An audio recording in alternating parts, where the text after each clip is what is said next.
So Colin Kaepernick is still trying to get back into the NFL, which is a strange thing, isn't it?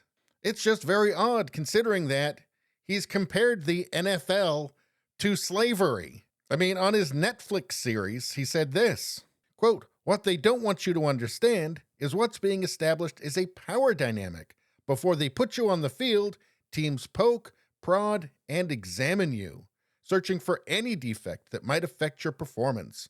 No boundary respected, no dignity left intact." Well, just wait until he gets his first prostate exam. And I'm sure he'll be sad to learn that he's not going to get a big check after either. The players are seen walking into a cotton field in chains where a slave owner is auctioning off the men to other slave owners, which is exactly like the NFL, except the players get millions of dollars. And it's absolutely nothing like being a slave. It says the teams poke, prod, and examine you. Yeah, they're paying you millions of dollars. They want to know that you're able to fulfill your contract.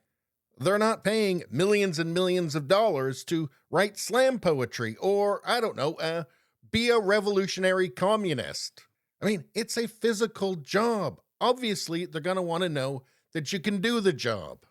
I'm just going to pause it for 1 second to say subscribe to the channel, especially if you're watching on Rumble. Let's take a look at this article here from Yahoo Sports. Colin Kaepernick's humble Jets letter offers more reason for admiration and reminds us he's not going away.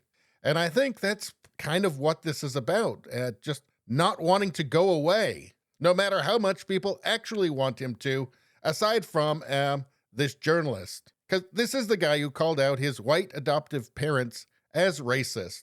Of course, that's why they adopted him. Because they're racist? Wait a second, that doesn't make any sense. He said, quote, "I know my parents loved me, but there were still very problematic things that I went through."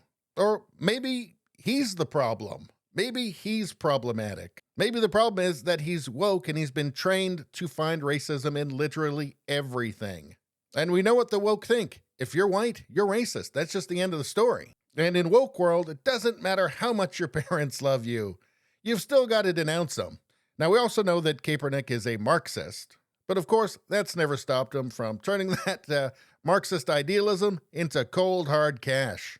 Now let's take a look at this letter that he wrote to Joe Douglas, New York Jets. Joe, I hope this letter finds you in great spirits, despite the less than ideal... You know what? Let's rewrite this to make it more authentic. I hope this letter finds you in great spirits, comrade, despite this less than ideal start to a big season. I'm wishing you, your staff, and the proletariat a great game this weekend as you look to bounce back. And death to America. I'm writing, of course, in response to the unfortunate loss of capitalist pig Aaron Rodgers. I know the aspirations of this season were, and still are, to win a championship, and hopefully seize the means of production. Anyway, I think you get the point here. Now, I don't think it's very likely that Kaepernick is going to get a contract, because for one thing, he's 35. He hasn't played in, 10 years, 9 years or something, and he really only had one decent season. So really, ultimately, I mean, this is just looking kind of sad.